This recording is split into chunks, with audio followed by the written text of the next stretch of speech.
Well, George Knapp will take a look at that as we begin a special series, UFO The Best Evidence, ?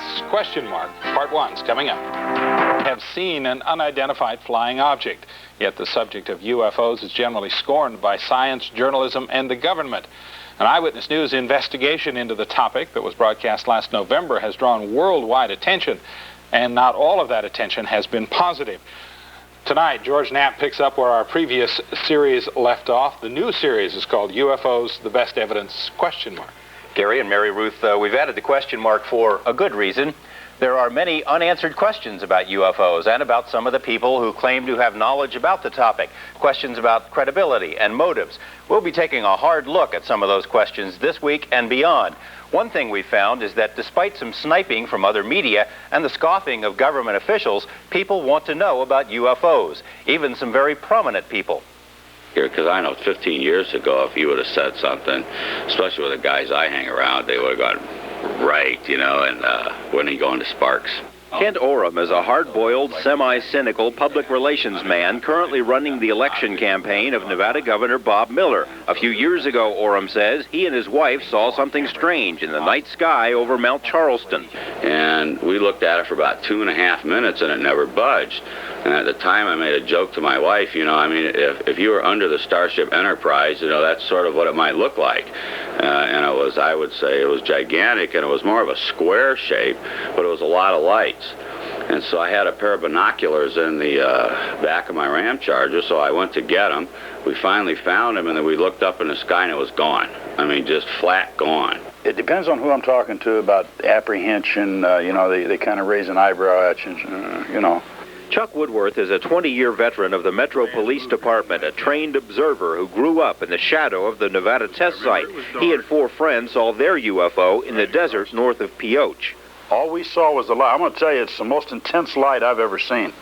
And I've been around some pretty heavy lights. If you stood under the police helicopter at night when they're lighting up an area and they come right down and really saturated with lights, those would be very, very dim to the lights we saw. From this distance, I would judge this distance that we observed them to be at least 20 miles, 15 to 20 miles from us. And they were intense. Neither Woodworth nor Oram can identify what they saw, but both believe recent publicity about UFOs has made it easier to openly discuss the subject. There are still those who have reservations, though. 2 of Southern Nevada's best-known elected officials say they've seen UFOs, but neither was willing to admit it on television. A veteran Las Vegas attorney sent us this letter saying he once had access to a top-secret military briefing book that included dozens of official photographs of alien beings and alien spacecraft. The attorney did not want his name used. Most people believe that UFOs are physically real rather than imaginary. That's what the polls say. But the different poll also shows that those same people believe that other people don't believe that UFOs are physically real. No one can say just how many UFOs are sighted each year, primarily because it's difficult to report a sighting. Metro Police won't take UFO reports at all and offer no advice on where to send them. The FAA and McCarran Tower also say they're not interested. And if you call Nellis Air Force Base, as Ruth Ruiz did, this is the response you'll get. And he told me that they're not interested anymore in the UFOs because now we know whoever it is or whatever it is, it's not a threat to us, our national security. Now that's what he told me. Nellis will give you the number of a private UFO hotline located in Seattle. What's more, both Nellis and McCarran spokesmen say they have no memory of even a single UFO sighting over their facilities, a claim that is flatly contradicted by informed sources at both locations. Some UFO sightings are reported to the planetarium, where astronomers can usually come up with a logical explanation. Venus, when it first, a few months ago when Venus first appeared in our evening sky, for this time around, we got a number of calls. What's that bright object in the sky? We'll be getting calls on Jupiter pretty soon because it's now rising about midnight in the east. So we get those calls. Mainly it's just curiosity. They see something strange they hadn't noticed before. Even die-hard UFO believers admit that 90% of all UFO sightings are explainable, but it's the other 10% that are of interest. One good unidentifiable flying object whose characteristics and appearance indicate we're dealing with a vehicle whose behavior says it wasn't made here, is worth 50 cases that you can explain. Just as most drugs don't cure diseases. If you're sick with something, you want the one that does. Don't tell me about the ones that don't. So the focus with flying saucers has to be on the evidence, the best evidence from all over the world. Using UFOs and evidence in the same sentence is a sore spot with some media outlets. The Las Vegas Review-Journal has taken a dim view of UFO reports. Columnists have cleverly compared the UFO topic to the search for Elvis. Media critics say it's nothing but a ratings ploy. When an international UFO convention was held in Las Vegas, the lone story done by the RJ was a profile of UFO debunker Phil KLAS, with a headline suggesting it was KLAS who knew the truth about flying saucers.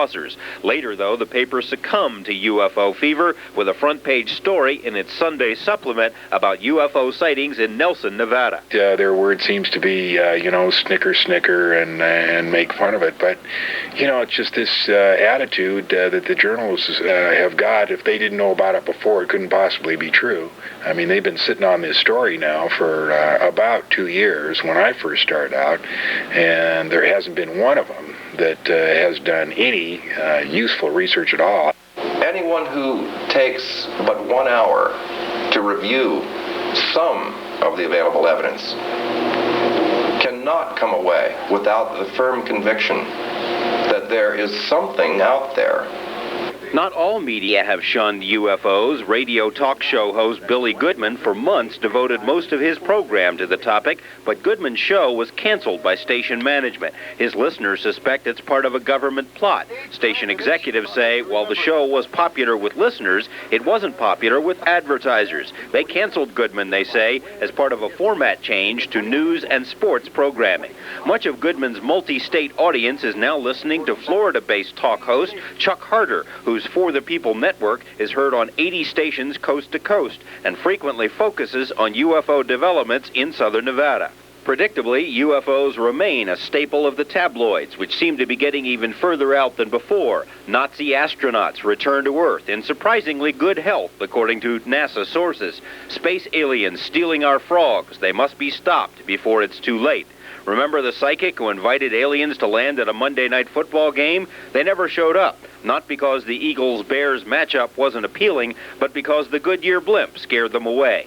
One weekly tabloid featured a story about Bob Lazar, the young scientist who says he worked at S4, a secret Nevada military base where the government is allegedly tinkering with flying saucers of alien origin. The article included hyped-up non-quotes and artists' versions of S4. Lazar has also been featured in UFO magazines. This article demanded that he open up his life for scrutiny by skeptical UFO buffs. Other UFO magazines aren't much different from tabloids. This one awards $10 a month to the person who can rig up the best phony UFO photo. Lazar's story has even made it into Car and Driver magazine. A recent article highlighted a Nevadan named Bob who had built a stealth Corvette for the ostensible purpose of penetrating Groom Lake to capture video of the flying saucers. Lazar's story also caught the attention of at least one television network, Nippon Television of Japan, which sent a crew to Nevada to produce a special about Lazar and Area S4. He seemed to be quite an interesting guy. He knew what he was saying. He's not another fruitcake, who just came out and just wanted to tell all the story. So we did some backup check, and there seemed to be some truth.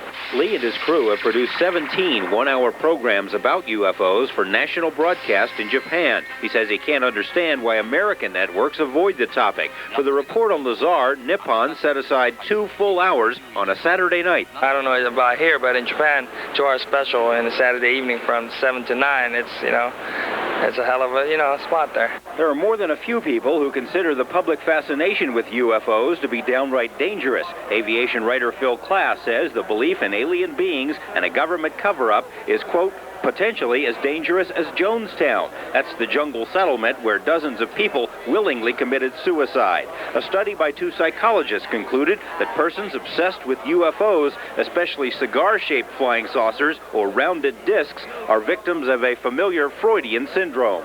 If an interest in UFOs is a sign of mental aberration, then count the U.S. government as being among the disturbed. Bob Lazar, of course, can recite a litany of strange things he says have happened to him. Tapped phones, break-ins, threats. But even if you don't buy his story, there are others who can attest to a government interest in UFO adherence. Terry Tavernetti is the former police officer who performed polygraph tests on Lazar. Tavernetti, who has a corporate security job with a major Las Vegas business, says that shortly after his involvement with the Lazar probe was made public, his employers were contacted. The corporate offices where I'm employed received a telephone call from a government agency wanting to know why I was getting involved in something that I shouldn't be. And I asked, well, what agency? What was said? Did they identify themselves? And I said, because I'll be more than happy to talk to them. And I was refused this information, told that he didn't know, meaning my boss. Tavernetti, who still retains the tapes and printouts from Lazar's polygraphs, also says his home was burglarized in early January. As an investigator of over 20 years, I don't believe in coincidences. There's a reason for everything. I mean, could it have been a random residential burglary? Yes. A Las Vegas man named Roy Byram contacted us back in November 1989, saying he had information about Area 51 that he had gleaned by preparing tax returns for several people who worked at Groom Lake. Less than 24 hours after phoning us, Byram says, he was visited by two men claiming to be Secret Service agents who, quote, just wanted to lean on me a bit. Journalists who studied the field for many years say that government interest in persons with inside information about UFOs is very real. A body of information about UFOs in the possession of our government, which is so sensitive to the people in custody of it, that they will do just about anything to protect it. Finally, there's this item. A Las Vegas resident currently working for local government told us she previously worked for a defense contractor and was privy to numerous high-level discussions about crashed discs, recovered bodies, and alien technology. She was going to provide us with some of this information, but less than 2 weeks ago says she was visited at her home by a man identifying himself as a government agent. The man said that any release of information would lead to trouble, adding that our source does a lot of traveling and that, quote, accidents can happen. The agent also mentioned that harm could come to the woman's family. She has now declined to talk with us. And you know, Gary and Mary Ruth, people watch reports like this at home, and I think some view it with interest, but they view it as in the same way they're interested in a movie of the week. This is not a movie of the week. Others seem to believe, particularly our media critics, like we're making this stuff up, and we're not making it up. We've spent almost a year on this investigation, and there's definitely a body of information out there that deserves an investigation. But proprietors Joe and Pat Travis have few complaints. They're expanding now into a second trailer, thanks to the patronage of a few dozen locals and a steady stream of UFO buffs, drawn by reports of flying discs on the other side of the Groom Mountains. I think most people that come up here come up for the enjoyment, just to get away from the hassles and the city, just to get out and to do something different. And this is something different to do. Yeah. UFOs have become so synonymous with Rachel that a flying saucer was included on posters advertising the annual town celebration. Likenesses of ETs adorn the walls of the bar, and Joe Travis is even talking about renaming the place. The Alien. Yeah, the Alien. You know, we're gonna have real nice drinks. You know, like the Transporter. You know, beam me up. Like that. It may be self-serving, but the Travises insist that plenty of folks actually see the flying saucers. On any given night, numerous headlights slice through the darkness outside Area 51. The curious are routinely monitored by omnipresent security forces, both in the desert and in the bar. If there are any that are kind of acting a little bit strange, I know about it, and so do they. You mean the people over there come over here to see if people are still coming up here? Oh, yes. Oh, yes. If Rachel was big enough to have a mayor, Bob Lazar could probably be elected. His statements about government activities inside the test range are largely responsible for the influx of visitors. Lazar says he was hired by the United States Navy to work in an ultra-secret facility dubbed S4, approximately 10 miles south of Area 51. S4 sits adjacent to the dry bed of Papoose Lake, Lazar says, and is built to blend in with the desert. According to Lazar, S4 is home to at least 9 flying discs of alien origin. The craft are powered by antimatter reactors, propelled by anti-gravity generators. The fuel is a heavy element called 115, he says, and the mission of those who work at S4 is to master and duplicate the alien technology using Earth materials and know-how. He believes the technology is extraterrestrial for several reasons. One, because the machines do things that are beyond Earth technology. Two, because of the telltale small furniture inside the flying discs. And three, because of briefing papers he says he read at S4. They were autopsy reports. I mean, I didn't completely read them because I didn't have time, and as soon as I got into some interesting things, I wanted to get through these really quickly because I knew I didn't have much time. Basically, I looked at the pictures in them to save time. And there were pictures of what? Dead aliens. I mean, how do you know they're aliens? What do they look like? I guess the typical gray, if anyone knows what that is, the 3.5, 4 foot tall, smooth head, smooth, large head. What they had their organs laying out, or what? Yeah, their organs. Some of them, the organs were bisected, taken apart. There were drawings associated with the organs. The bodies were all cut up. I didn't see a picture of a live, seemed like well-being. Barring a full confession by the government, which seems highly unlikely, it may be near impossible to prove what Lazar says. It's tough enough proving anything about him. The schools he says he attended say they still have no records of his enrollment. Los Alamos National Lab, where he says he was employed as a physicist, has consistently denied that Lazar ever worked there. When Los Alamos was confronted with a 1982 lab phone book containing Lazar's name, officials came up with a different story. They now say Lazar worked briefly for a lab subcontractor in a non-sensitive position. After numerous inquiries over several months, however, neither the lab nor the subcontractor have provided copies of Lazar's records. Interviews with Lazar's former co-workers confirm that he did work on sensitive projects, including SDI research involving this massive particle accelerator. If so, he must have had a security clearance, but trying to track that down has also proved difficult, even with the help of Nevada Congressman Jim Bilbray. For months, Bilbray's office has been playing postal patty cake with several government agencies concerning Lazar's records. Bilbray's staff has written letter after letter to the Navy, CIA, FBI, and other agencies requesting files on Lazar. The agencies aren't saying they have no such files. They say they can't find them or are still looking. The FBI, the world's greatest detective agency, has spent almost 5 months searching its own records, but is still looking for Lazar's file. Lazar insists he was investigated by the FBI, not only for his Los Alamos clearance, but also for his work at S4. At one time, 3 came to the house. One sat me down, started talking to me while the others kind of ran around the house doing things. I have a little lab in the house, and they wrote down everything that was on the blackboard. They wrote down any chemicals and things that I had in the room, and just kind of ran all over the place. Lazar says he wrote down the name of one of the agents, Mike Thigpen. The Las Vegas FBI office says no Mike Thigpen has ever worked here. However, an informed source at the FBI says Thigpen was here for a period, that he worked for a separate division of the Bureau, came in, did a job, and left. What that job was, the source didn't know. Lazar is as much to blame as anyone for the difficulties in proving his story. He is admittedly careless when it comes to paperwork, like some absent-minded professor. When his first wife died more than 5 years ago, he says he walked away from everything. A house full of furniture, pictures, papers. In addition, he's done things in his life that do not help his credibility. For a time, he designed and raced incredibly powerful jet cars. He hung out with rock stars and helped produce record albums. And he and his first wife had an interest in a legal brothel. That interest eventually led to some work he did for a small bordello in a residential Las Vegas neighborhood. When you add it all up, Lazar says he's an easy target to discredit.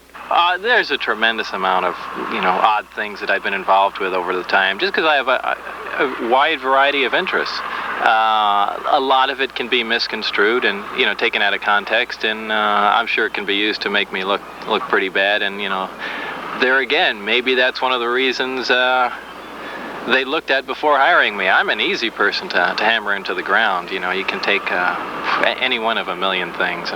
Most people, Lazar says, have been very supportive of his decision to come forward. And then there's the UFO community. Lazar's testimony hit the UFO field like a tidal wave. For instance, this is an international computer network called Paranet. More than 20,000 people from all over the world are hooked into the system, and Bob Lazar is one of their favorite topics. They share information about his background, debate his allegations, and theorize about his motives. And actually there was international coverage of what was going on here the very first day, after the special was run.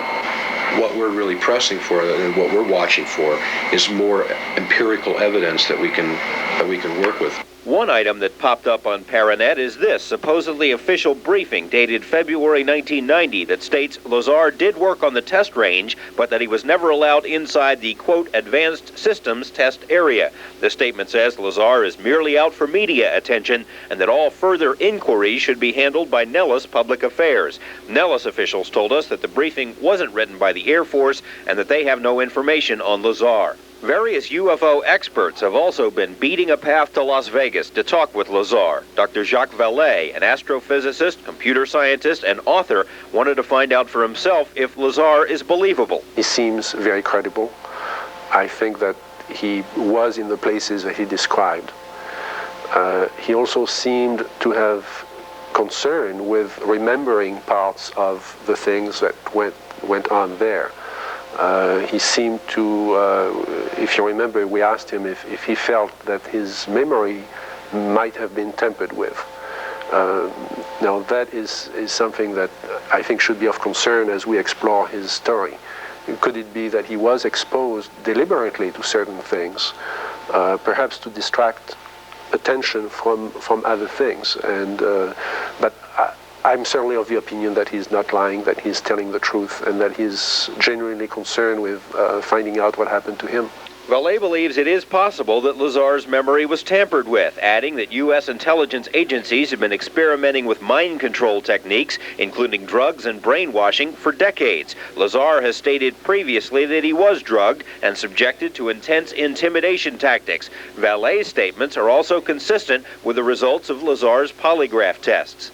My personal thoughts, the pre-test interview of 3.5 hours, the test itself, the post-test interview showed absolutely nothing to detour my thought that Bob Lazar was truthful. Unfortunately, we're dealing with a subject matter here to where fear on behalf of Mr. Lazar of reprisal might far exceed just the threat of losing his credibility as a scientist, which would make polygraph maybe totally ineffective. 私たちを出迎えてくれたラザー博士は取材班は早速この番組のプロデューサージョージ・ナップ氏に会見した。 Lazar was credible enough for the Nippon TV network. Nippon devoted 2 hours of prime time to a special on Lazar and UFOs in March. The network planned to fly Lazar to Japan so he could appear live following the documentary. But those plans fell through when Lazar received a phone call from his ex-boss at S4. The day we were supposed to go, had tickets in hand, even went down and bought yen down at the currency exchange. We got threatening phone calls. I mean, that basically said, you'll never make it back here. So we really sat down and just thought, how important really is the interview, and we didn't go. And frankly, they don't operate like that. How do they operate? I mean, what? They tend to feed information into the system through people that they know will repeat it, without questioning it.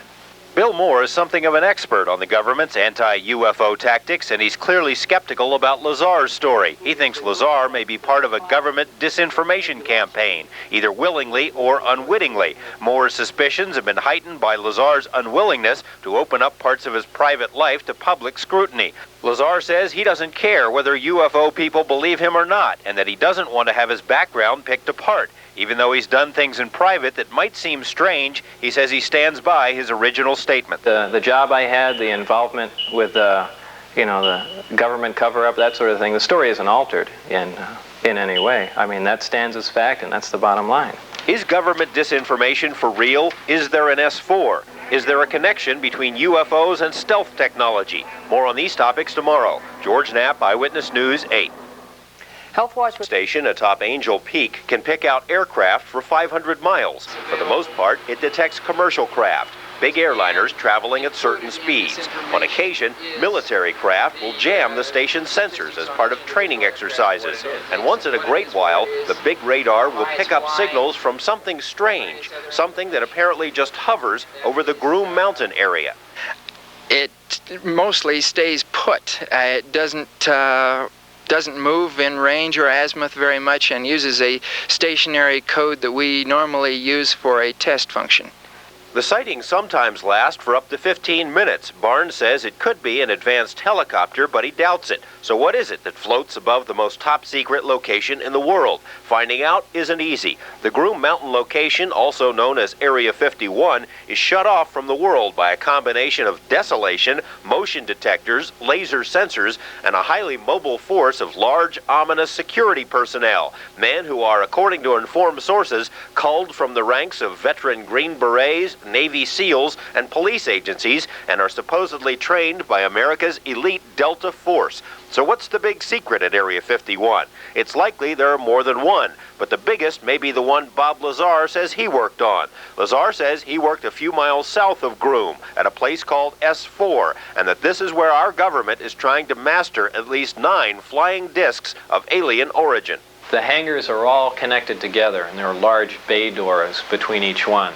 And there were 9 total that I saw, each one being different. Lazar is the first person to publicly proclaim first-hand knowledge of the S4 saucers, but stories about alien technology being tested in Nevada have been whispered for years. The government generally dismisses such reports outright, much as U.S. Senator Harry Reid did in this letter to a constituent. And if a denial isn't enough, there's always laughter, such as occurred during dedication ceremonies for EG&G's new facility at Nellis. What is it that they do over there? Well, I've tried to tell them that that's where Nick keeps the space people from Groom Lake. And during the week, he lets them out and they do root canals for us in our hospital clinic.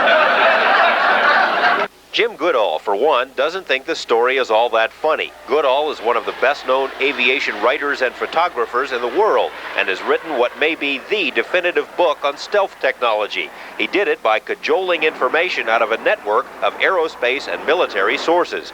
Goodall was skeptical about UFOs in the beginning, but his attitude changed during his stalking of the stealth fighter, an engineer employed at Lockheed Aircraft's so-called Skunk Works operation, which tests many of its advanced machines at Area 51, told Goodall that the UFO stories are true. He looked at me and says, absolutely, positively, without a doubt, they exist. I mean, it sort of startled me, and I said, what do you mean? He says, well, we have stuff in the Nevada desert that would make George Lucas envious. Goodall pursued it further. A civilian who worked on various projects at Groom Lake over a 10-year period had much the same story. He sort of hemmed and hawed, and he sort of stepped back and said, we have stuff out there that anything, in essence, anything you've seen on Star Trek, this is really before Star Wars came out, so anything you've seen Captain Kirk do or what he has, so we far exceed his capability. But does this mean the technology is extraterrestrial? Goodall put that question to a third source, a master sergeant who says he did 3 tours of duty at Groom. So the United States government and the military has things that are out there, you can't describe them as airplanes, that are literally out of this world. They are, and he emphasizes out of this world. He says, and they're alien to anything that you've ever seen. And he says, and I try to press him for some more, and he says, I can't comment. He says, I've gone much farther than I should have already. In addition to Goodall's research, there is at least circumstantial confirmation for some parts of Bob Lazar's account. For one thing, there really is a place called S4 on the Nellis Range. That, according to Nellis Public Affairs Captain Jeff Milkey. Milkey told us the military operates certain equipment at S4, but he wouldn't say exactly where it's located or what equipment is tested there. Lazar says he and other personnel would muster at EG&G and would then be flown to Groom Lake aboard planes much like these, photographed outside EG&G's Nellis facility. Once at Groom Lake, Lazar says, he would ride a bus down a long dirt road to S4, adjacent to Papoose Lake. The latest maps of that area show a long dirt road leading from Groom to Papoose. What the map doesn't show is the type of activity underway at Papoose. If there really are flying saucers there, it's conceivable that some of the technology may have found its way into Earth contraptions. For instance, the Stealth. There are more than a few similarities between stealth technology and some characteristics ascribed to UFOs, which is why some people suspect that both types of vehicles have been nurtured and tested in the same corner of the Nevada desert. There is no question that stealth has been put through its paces in and around the Nellis Range in Area 51. If there's any person outside the government who might also know about the testing of UFOs or a connection to stealth, it's this man, Ben Rich, the brains behind such aviation marvels as the U-2, the SR-71 Blackbird, and the Stealth Fighter. Rich is the longtime boss of the Skunk Works, Lockheed's Advanced Systems Division. When asked about a possible link between stealth and aliens, he didn't bat an eye. Some people say it's alien technology. No, it isn't. It's just good American ingenuity. It took a lot of lots of good people working together, and then the cooperation of the Air Force. We couldn't have done it with the cooperation of the Air Force. They kept the minimum amount of people knowledgeable about it, and we did it in the black. But this denial doesn't tell the whole story when it comes to Ben Rich and UFOs. Rich has confided to close associates that he is a, quote, believer. This letter from Rich to a longtime friend confirms this belief. A follow-up letter from the friend asked for a clarification whether Rich might be talking about man-made or extraterrestrial UFOs. Rich responded saying he believes in both, but added there are kooks and charlatans associated with each category. Jim Goodall, who has known Ben Rich for 15 years, admits that he too has seen the letters and thinks Rich is sending us all a pretty strong hint. If anyone outside of the select group of people within the military, Department of Defense, who would know about alien spacecraft, the hardware portion of it, if anyone in the world would know about it, it would be that gentleman. Was President Jimmy Carter also privy to information about UFOs on the Nellis Range? That's what this alleged presidential briefing document suggests. The so-called Aquarius document was obtained in 1983 by journalist Bill Moore. Moore says government agents allowed him to photograph Aquarius in a hotel room, but the photos aren't that clear, and neither are photostated copies. A retyped version of the alleged presidential paper purports that the U.S. military has been in contact with aliens since 1964 and that an effort to test fly alien aircraft has been underway in a misspelled Nevada since 1972 under the codename Project Snowbird. Bill Moore says even he isn't convinced that Snowbird is real, and even if it is, it doesn't mean saucers are flying at Groom or Papoose lakes. In order to divert the attention away from what's really going on up there, it might serve the purposes of those responsible for diverting attention to spread stories about UFOs and alien technology in that area.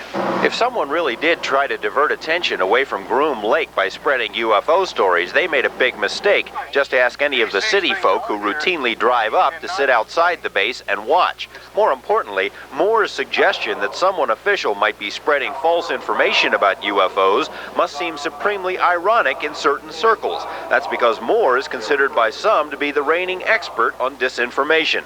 At a 1989 UFO convention, Moore admitted he participated in a scheme to feed bogus information to a fellow UFO researcher. With Moore's acquiescence, government agents convinced a researcher that space aliens had built a secret underground base at Dulce, New Mexico. Moore says he has a good reason for allowing a fellow researcher to be bamboozled. My involvement was only with the motive of learning how the process worked, who was involved with it, and ultimately, if I could, what was behind it. Why is the government doing this kind of thing? I never did quite learn why, but I did learn who, and I learned a great deal about how. Many people in the UFO field aren't buying it. They say Moore was taken in by his own government sources. UFO magazine called Moore's actions malevolent. Moore counters he did ufology a favor by proving once and for all the government really is spreading disinformation. In essence, what I was doing was rubbing the noses of the UFO community in what's going on all around them all the time and saying, hey fellas, wake up. You're being had, you're being used, and you better be aware of it. Because it's gotten to the point where it's beginning to influence what people think about this subject. Well, a lot of them didn't like that. A lot of them didn't like it in spades. What does this say about the validity of the Snowbird document? Lee Graham would certainly like to know. Graham is a California aerospace worker who forwarded Snowbird to the U.S. government to find out if it's real. What he got instead was an ongoing investigation of his own UFO activities. One of the agents sent in to check Graham out is a Mike Majewicz, who, according to documents filed with the Justice Department, told Graham that Snowbird was not only real, but had been declassified. If it's declassified, Graham says, why is he still under investigation? The Pentagon won't tell him, nor would it tell us, and we were not allowed to talk to Mike Majewicz. But is Snowbird real? Has it been declassified? Dale Hardig, a media liaison for the Pentagon, told us he didn't know, and he had no idea where to go to find out. If all of this seems complicated and confusing, then welcome to the world of government disinformation.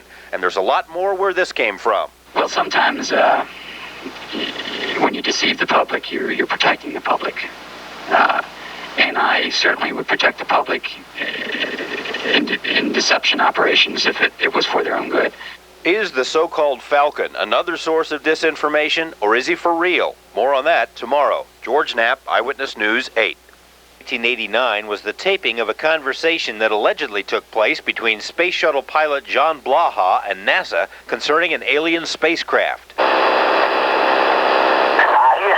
this is Discovery. We still have the alien spacecraft under observance. Was this actually the voice of Blaha talking about a UFO? People wondered. Voice comparisons were made to find out. Houston, this is Discovery. We still have the alien spacecraft under observance. It's a shame we can't be here all the time with a permanent manned space station. We ought to get in that direction. The man largely responsible for publicizing the alleged Blaha tape was Bob Exler, a former NASA mission specialist. But that was 1989. This year, Exler says it was all a hoax, and the government did it. There's an experimental transmission facility by the Air Force in the geographic location of the origin of the transmission. The National Security Agency is located within that area. It's a hoax of unknown origin, but there's room for speculation. It just is too good a hoax for someone to just contrive and come up with. Exler and others suspect that distortion and disinformation are the government's primary tools for dealing with the UFO topic. Journalist Bill Moore can recite a long list of examples of how the government has spoon-fed bogus UFO information to gullible researchers. Moore admits he even played a role in one such scheme. Moore alleges the official lying dates back to the 1940s, when the Air Force began studying UFO cases. 80% remained unexplained in 1949. Yet they were telling the public at that time, in public press releases dated the same month, that only 10% remained unexplained. Flat out lie to the press. At the time, the press couldn't say different, but now, 40 years later, with freedom of information and access to that document, it's clear they lied to the press. Why did they do that? And all the way through, you can trace a deliberate pattern of disinformation, deception, the laughter curtain, the ridicule, the debunking, the UFO bashers that come out, there's still a few of them around, and say that anybody involved with UFOs is a crackpot. Anyone who knows UFOs knows the brilliant but arrogant Bill Moore. His fingerprints are all over the foremost cases and questions in ufology. He and Stan Friedman are primarily responsible for painstakingly documenting the Roswell incident, the apparent crash of a UFO in New Mexico in 1947, which is perhaps the best documented UFO case of all. The so-called MJ-12 documents, which allege that a secret panel of scientists and military men are in control of a UFO cover-up, first surfaced in an anonymous mailing to Moore's close friend, film producer Jamie Chanderay. The UFO community is deeply divided over the legitimacy of the MJ-12 papers. Even more controversial, though, is Moore's reliance on an informed source codenamed Falcon. The entire historical aspects from day one, from the first sighting near Mount Rainier to recently, I think within the last 5 years, is contained in a large book that we refer within the intelligence community as a Bible. Can you give me a physical description of these aliens? A creature about 3'4" to 3'8" tall. Their eyes are extremely large, almost insect style. Their eyes have a couple of different inner lids, and that's probably because they were born on a planet that had a sun, a binary sun. The days were extremely bright. They have no teeth as we know it. They have a hard gum-like area. Their internal organs are quite simple. They have a one organ which encompasses what we would refer to as a heart and lungs. It's one pulmonary sac. Their brain is more complex than ours. It has several different lobes than ours have. Their hearing is quite better than ours, almost better than the dogs. Small areas, the side of their heads. And their sexual organs they have males and females. And the female has the sexual organs similar to ours, similar to our females.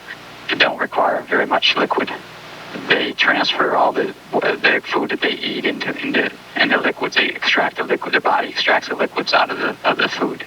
So they don't require a lot of liquids. But they have been able to eat some basic food products, vegetables and fruits that we would eat. But I believe they have problems digesting meat products, our meat products, and I don't believe that they eat meat on their planet.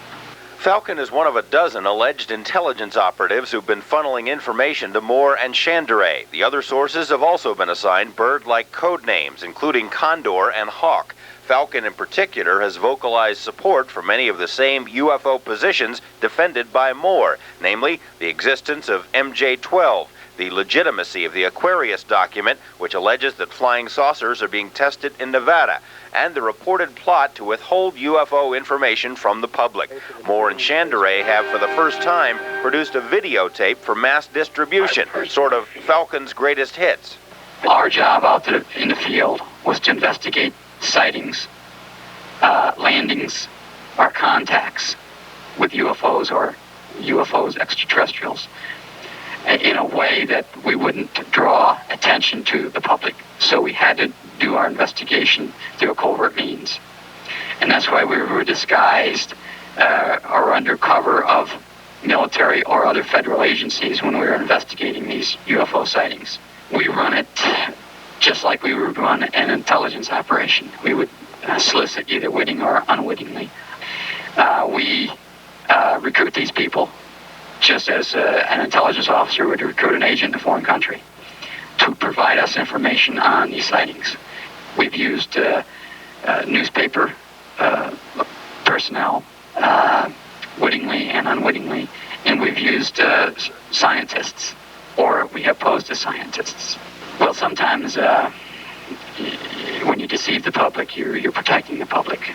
And I certainly would protect the public in deception operations if it was for their own good.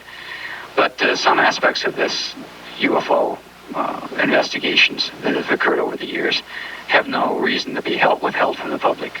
The general knowledge that there were aliens that landed on Earth back in the early 50s, late 40s, early 50s, and that we have had some type of crude communications with them since. Moore and Chandray say they have independent confirmation that Falcon is or was an intelligence operative, but even some of Moore's closest contemporaries have reservations about the material. This whole business about Condor and Falcon and guys putting out documents with false statements in them, I've seen some, and I've tried to stay away from it. I try to work with something I can get my mitts into. I'm convinced, for example, that Falcon and Condor, the alleged agents who spoke on the UFO cover-up live program in October 1988, were embroidering a lot of the information they gave out. I'm absolutely convinced that some of that was disinformation, but the important thing is that they are confirming that there has been contact. Contact has been established. Moore's UFO enemies are less complimentary. They think Falcon and Condor are trying to use them as pigeons. There's a widespread assumption that Falcon is a former Air Force intelligence officer named Richard C. Doty, who is infamous in UFO circles for gleefully misleading researchers. Some have alleged that Moore is either an agent himself or is at least on the disinformation payroll. Still others say Moore is just out to make money, whether on Falcon tapes or MJ-12 documents. If I were out to get rich to make money on this thing, I'd have done that 5 years ago when we got the MJ-12 document. I'd have sold them the National Enquirer. In fact, they wanted to buy them. I wouldn't sell them. I had 2 publishers approach me, want to do the story. I turned them down. We don't know about this stuff. Until we know something about this material, there isn't a story here. So it's not money. What I'm out to do is find out what the bottom line is and how it will influence man's future. I think it's high time somebody rubbed the human race's nose in its own excrement and said, hey folks, to an alien, this is what you look like. This is what you're doing to your planet. As difficult as it may sound to us, they are so far advanced and that they can't communicate with us like we can communicate with each other on this planet. And I believe it's partly because of them being scared of us as a different type of creature. If there are aliens, it's no wonder they're scared of us, considering how some humans have reacted to the prospect of their presence. Tomorrow, a look at how UFOs have become convenient vehicles for conspiracy buffs and right-wing zealots. George Knapp, Eyewitness News 8. UFO picture almost from the beginning. Con men have used the subject for their own ends many times. Lately, though, there's a new twist. Some UFO believers are using the ET phenomena as a means of whipping up public hysteria. They wrap themselves in the American flag, mix in a little old-time religion, and laugh all the way to the bank. As we'll see in tonight's report, some scientists believe there is a real body of data concerning UFOs. The question is, how will that data be used? There are people who must have, people in Washington and elsewhere, must have a building full of data that I think the scientific community should have. Data that comes from radar, from sensors on Earth, from sensors in the ocean, and from sensors in space. Those sensors have been deployed for other reasons, for reconnaissance, for intelligence, for guidance, for communications, and so on. And those sensors are all over the place. And they must pick up the UFO phenomenon, because we know the energy constraints and the boundaries of the UFO phenomenon. It has to trigger those sensors. We know it does. So somebody has all that data. Jacques Vallée is something of an anomaly, a solid scientist who thinks UFOs deserve to be studied. Vallée was the real-life model for the French scientist character in the film Close Encounters of the Third Kind. His books were among the first in the field to express concern that intelligence agencies might be spying on UFO groups. He was also among the first to notice that some of those who were preaching the UFO gospel were pursuing their own political agendas, using flying saucers to attract attention to other causes. One explanation is that it's simply, there are people in society who have extreme beliefs of one kind or another, and that they gravitate towards extreme beliefs about UFOs and aliens and bases in, on Earth and so on, just as well as in politics. They gravitate to extreme beliefs. Today's ET extremists out-tabloid the tabloids. These aliens aren't merely here to rape our women or steal our frogs. They want it all. It's just that instead of the Illuminati, the Trilateralists, the Bilderbergers, the Rothschilds, the world bankers, and on and on and on, being in a plot to take over the planet and enslave the world and make a fortune in the process, now it's the aliens who are overseeing the whole process, and they're doing it. The most vocal of today's cosmic doomsayers is Bill Cooper, a former Navy petty officer who says he read and copied top-secret military documents which outline an incredibly complex plot involving international bankers, industrialists, politicians, drug cartels, the CIA, and of course the aliens. Cooper's first televised unveiling of this grand conspiracy came in a 1989 appearance with John Lear on the talk program On the Record. We are in possession of alien technology, which we have actually, in effect, traded human lives and property for. There is a formal treaty, which is illegal under the Constitution, with this alien nation. Everything about it is illegal, and to tell you the truth, in my estimation, just stinks rotten. Like John, after this MUFON conference is over, I think I'm going to get out of this too. But he didn't get out of it. Instead, he jumped into it with both feet. Cooper soon became the featured speaker at UFO lectures all over the West. A January 1989 appearance at the Showboat Hotel in Las Vegas drew 700 people at $10 a head, or $15 at the door. this promotional material proclaimed Petty Officer Cooper to be the nation's foremost expert on UFOs. Who's responsible for this designation? It seems that people, in listening to what I have to say and what others have to say, have made their own determination on that fact. Never, at any point, have I ever made such a statement. As the audiences grew, so did the story. Cooper's thesis, titled The Secret Government, grew from a modest 5 pages in January 1989 to a much heftier 28 pages by May of 1989. In the earlier version, Cooper pledged that this was it. There would be no additions or corrections. He swore, part of the statement, I swear that this information is true, all true. 2 weeks later, he changed the story and swore that was true.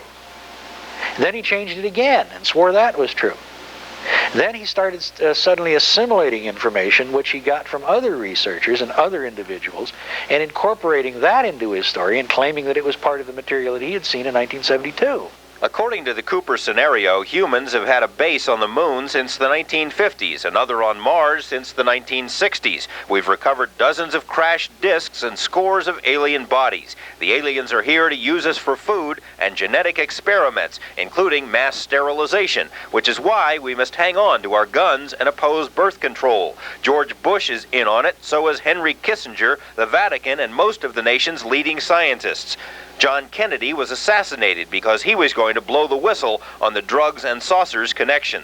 Bill Moore, Stan Friedman, Philip KLAS, John Lear, Bob Lazar, and anyone else who questions Cooper's credibility have been written off as agents of MJ-12 and thus part of the plot. So what's the motive? Get rich quick, where he's making thousands and thousands of dollars going around the country. He was in Atlanta last week. And charged $50 a plate for people to have dinner with him so they could ask him questions. You know, the man is, in my opinion, based on the research that I've done about him, and I don't mind saying this on camera, let him sue if he wants to challenge it. I'd love to have him in court. In my opinion, he's a total phony. Total phony. Well, let me ask you, how much money do you make in what you do, and how much do you expect to make? I don't think it's anybody's business but my own. Cooper insists his information came from reports he read in 1972. Moore points out some of the documents included in Cooper's thesis contain entries from 1974, 75, and beyond, and thus couldn't have been read by anyone in 72. When I first met him a couple years ago, he said he could vouch for 50% of what I was saying. Since then, Bill apparently can vouch for 150% of what I'm saying. John Lear was instrumental in bringing Cooper out of the UFO closet, but even Lear now questions Cooper's claims. In 1988, Lear helped an acquaintance compile and write a UFO paper under a pseudonym, O.H. Krill. The name is an inside UFO joke. Krill is supposedly the name of the first alien to communicate with humans. The O.H. was just picked out of thin air. But later, during an interview program, Lear says Cooper stated otherwise. Just out of the corner of my ear, I heard Cooper talking about O.H. Krill. And God, I turned beet red, and I grabbed him and I walked into the living room. I said, "What are you doing?" And he said, "About what?" I said, "O.H. Krill's a joke. We invented that for some papers." He said, "No, I saw that in the Navy." I said, "That's impossible, Bill. You couldn't have possibly seen that in the Navy. We came up with that last year." So that's one. Cooper's paper states that the basics of his story have been independently verified by 2 sources, one of whom is Tony Pelham, reporter for the now defunct Las Vegas Bullet newspaper. I personally believe that Bill Cooper is a complete fraud and that he's read a lot of UFO books, and he took advantage of charging $10 and $15 a person to give some lectures, which a lot of people will pay to listen to. Pelham says he found bits and pieces of Cooper's background that checked out, but there was no confirmation of the big stuff. For instance, Cooper's copy of the 1972 documents. Now, Cooper explained to me that his set of documents he had stored while he was living in California in a garage storage area behind his home, and he said a mysterious fire destroyed them. And as a reporter at the time, I said, well, fine, just simply give me the location and the date, the address, and I'll verify with the fire department that a fire took. And he became angry and said, "No, I don't want to get anybody else." And I said, well, how could this hurt anyone for me to verify the date and place of a fire? Cooper insists his stories are true. Those who disagree, he says, are dupes of the secret government. Former associates like John Lear, who dare to question Cooper's material, receive unsettling messages on their answering machines. Yeah, John, this is Bill Cooper. You know, I really don't know how to express my anger, but I'll tell you right now, I told you a long time ago, anybody that attacks me is going to get crucified. And mister, I've always been very, very kind to you, and you know it. But my patience has run out. I hope you have a good flight. Call this a prediction, but it probably won't be all that long until Eyewitness News is accused of being part of the secret government conspiracy as well because of this report. The tragedy in things like this is that well-meaning people who are genuinely curious about the topic are misled and frightened, and any hope that the topic might be given more serious consideration is tossed right out the window. As Bill Moore put it, it plays right into the hands of those who really don't want the subject to be treated fairly. How does one tell the Aliens are perhaps the least credible aspect of the ET phenomenon. The stories are so unsettling, so far outside our realm of experience that the human mind can't easily absorb them.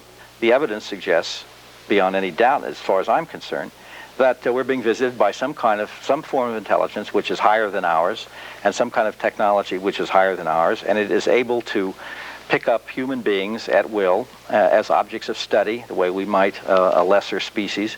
To admit all of those things as possibility, as a real possibility, is to be staggered. So we keep it at arm's length conveniently. Hopkins has done more first-hand work on abduction cases than anyone. He lectures all over the country, has written 2 best-selling books on the topic, created a foundation to help abductees, and has interviewed and investigated thousands of people who claim an abduction experience. There's an enormous number of people who have been through this experience and who are having recurring abduction experiences.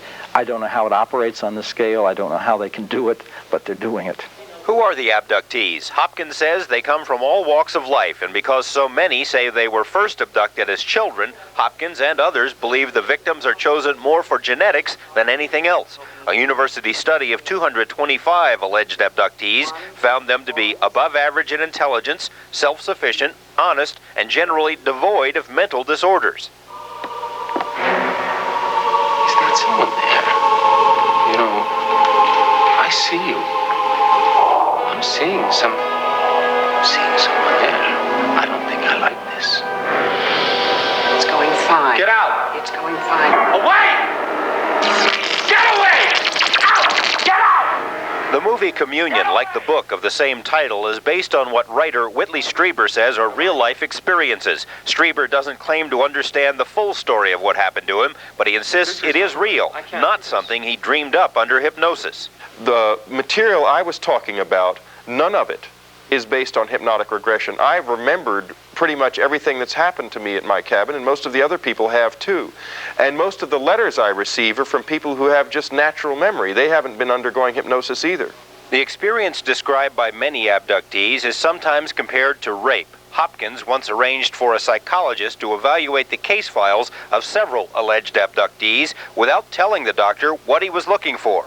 And when we told her that these people were reporting these abduction experiences, she said, well, her tests showed that there was no psychopathology present with any of these 9 that would explain these accounts as some sort of psychological aberration. And she said, though it doesn't, nothing proves that they had the experiences, she said, if they had had these experiences, these are exactly the sorts of problems you would find as with rape victims. And this is a species of rape in a certain sense. I can't talk anymore. I can't yell anymore. And then the one behind me pushes me up and starts pounding on my back. Pounding on my back. What do they want? What do you want from me? What are you doing to me? What do you want? I want to go home. Hypnotherapist Lane Keck has been contacted by dozens of alleged abductees from all over the country. While most proved to be wrong about their experiences, Keck has found 2 that apparently were not wrong. There's certain cases that I cannot disprove. And there are some who seem to remember clearly being abducted, going aboard a mothership, and being shown different things. And of course, there's no way to prove it.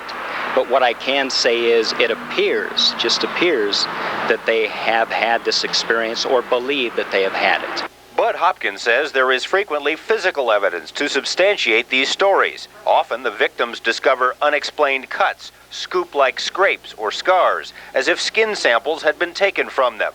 Alleged UFO landing sites are sometimes found near the spots where abductions supposedly occur. The grass is killed. The soil is baked to a kind of rock-like hardness. And we don't know what does that, but there is a circle of absolutely dead grass and absolutely rock-like soil, which will not then support life. You can test it by taking a sample of it and then control soil from 2 feet outside the circle, put seeds in them, water them, and so forth. You get nothing from, it's as if it's been sterilized. Now we have something like 2,000 cases like this, and we cannot duplicate it in the laboratory. We can't take some of the control soil, put it in a microwave or heat it or do anything to it to get it to this particular degree of hardness and sterility. We don't know what the energy sources are that are causing this effect, but you have to say we have a phenomenon here that absolutely requires investigation. Regardless of this other evidence, the debate over abductions always seems to come back to the use of hypnosis, and with good reason. Tomorrow we'll examine some of the problems associated with hypnosis and some alternative explanations for abduction experiences. We'll also update the investigation of what some have called the abductee murder case. George Knapp, Eyewitness News 8. A group of Southern Nevadans interested in UFOs and alien abductions. In early March, the bodies of Borland and her brother were found in a Las Vegas apartment. Borland had been mutilated and set on fire. Her murder sent shockwaves through the UFO community, primarily because of what Borland claimed she knew. She'd confided in letters to friends that she had an inside source involved with government testing of UFOs in Nevada. The source was someone very close to her, and according to the letters, was very upset because of Borland's involvement with a UFO contactee group. The source allegedly told Borland enough about Area S4 to allow her to draw sketches of the alleged UFO base. When Borland was killed, her source was one of the first people questioned by police. The source is no longer a suspect. Lawmen have issued a warrant for a man believed to be in hiding in California. The murders are completely unrelated to UFOs, they say, but that assurance hasn't been good enough for Borland's UFO group. Membership has dwindled by 80%, partially because of wild stories being circulated by some UFO lecturers. I've received a lot of calls from people in the so-called UFO underground, and they're just afraid. They don't know what's going on. They're afraid to come public. Stacy kind of held it together, and it's changed a lot since then.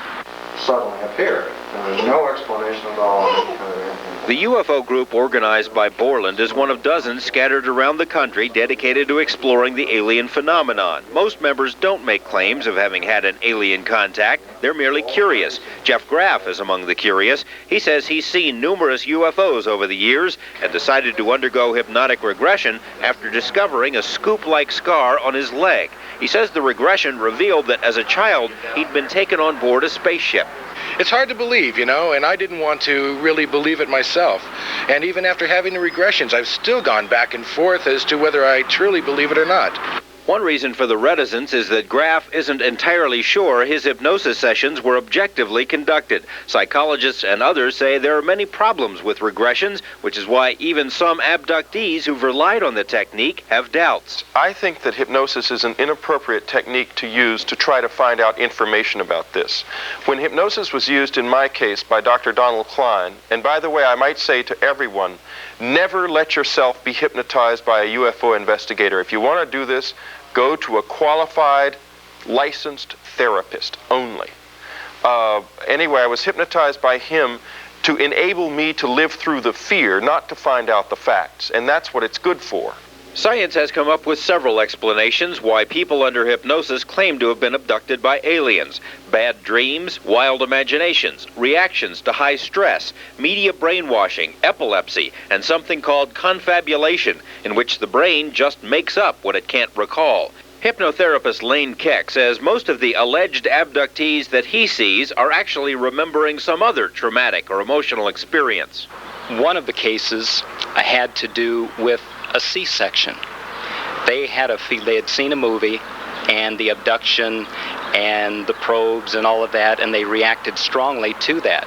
And when they came in the office, what it turned out to be was their own birth, a traumatic experience, and they had a C-section. And they were lifted up and out, and these memories really do stay with us. One of the main problems with hypnotic regressions is the hypnotherapist. Bud Hopkins says audiences and readers have filled his head with horror stories about hypnotists who were biased, untrained, or who were gouging their subjects for thousands of dollars. Often the therapist is the source of the abduction fantasy.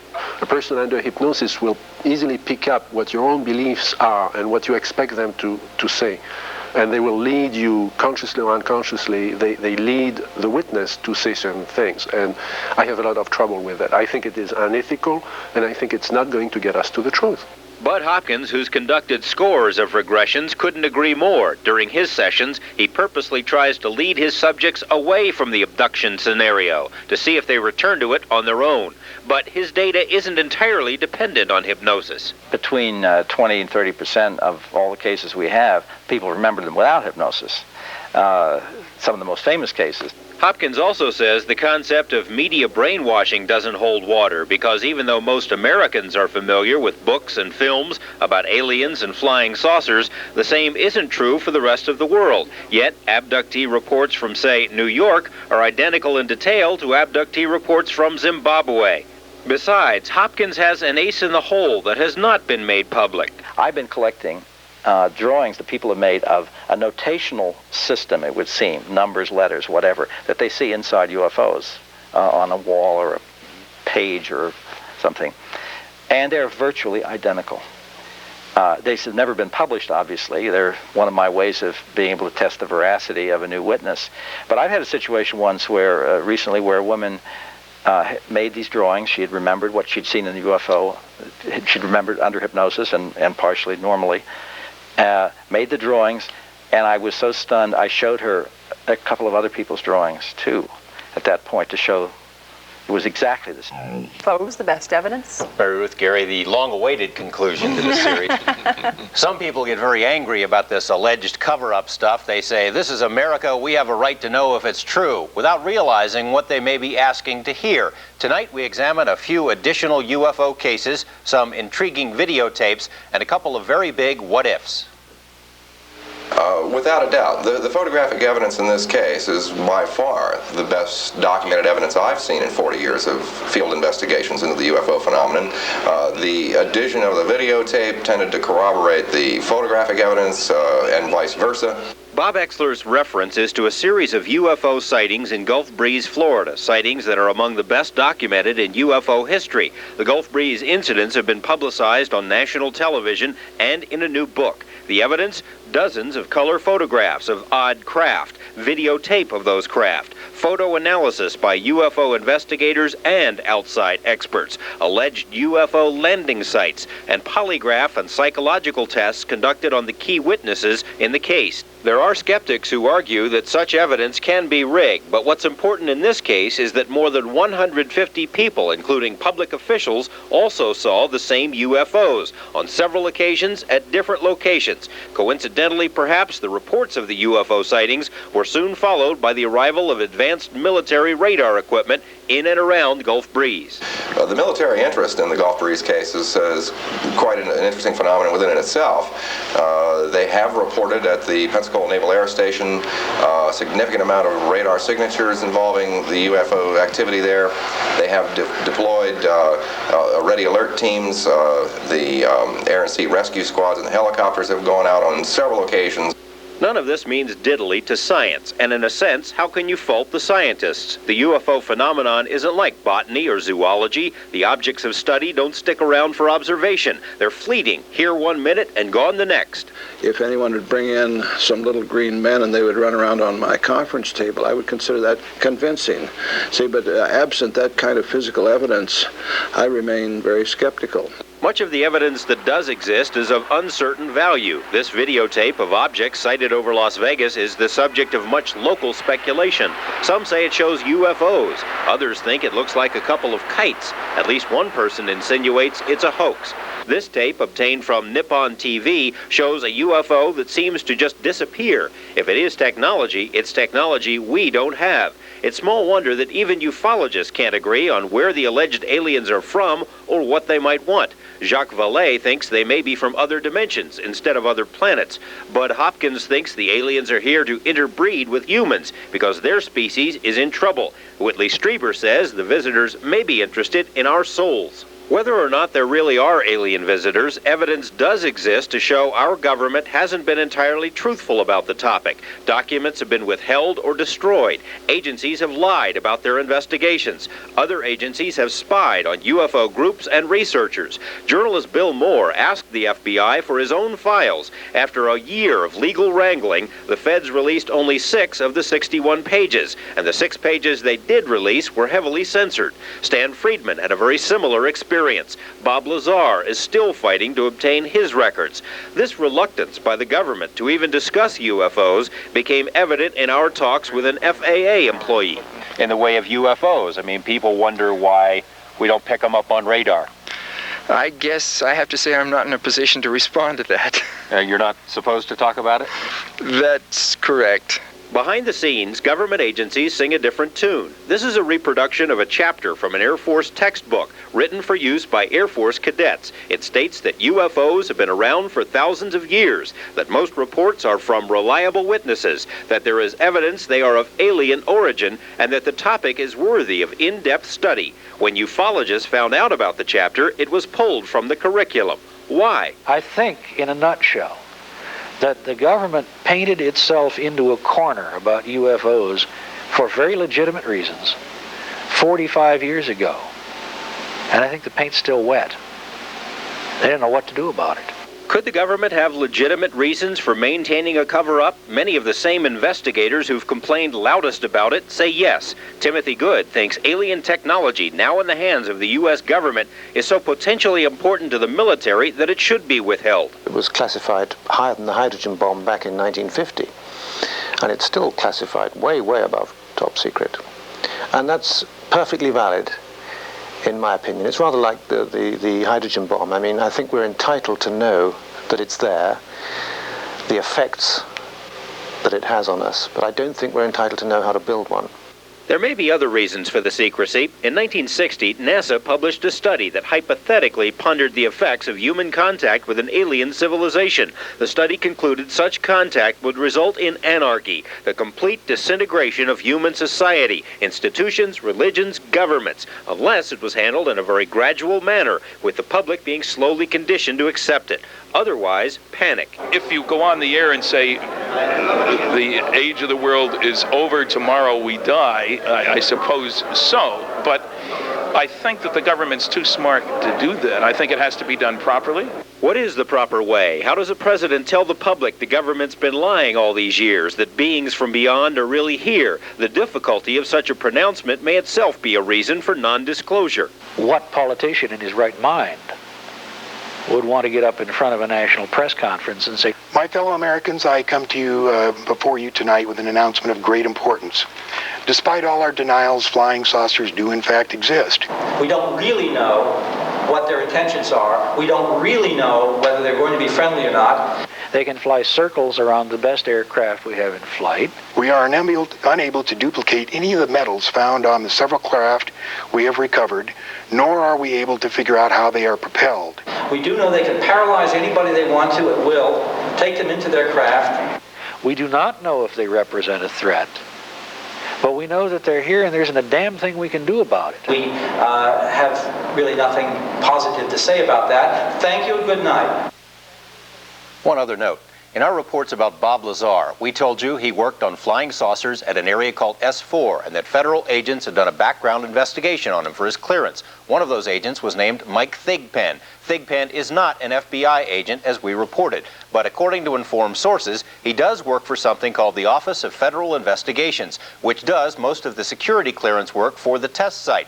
The OFI is not listed in the phone book. The Department of Energy spokesperson we spoke with didn't have a number for them either, nor did OFI's Washington office. Yet the OFI is real, and it's here. We just can't find it to confirm if a Mike Thigpen works there or if anyone else at OFI might have investigated Bob Lazar, but we're going to keep trying.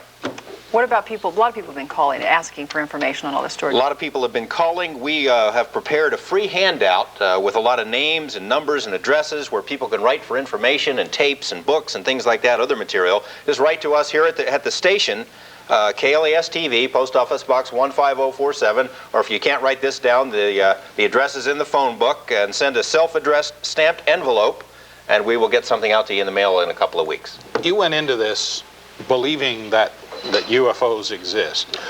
Well, I went into it wanting to know, I'll say that.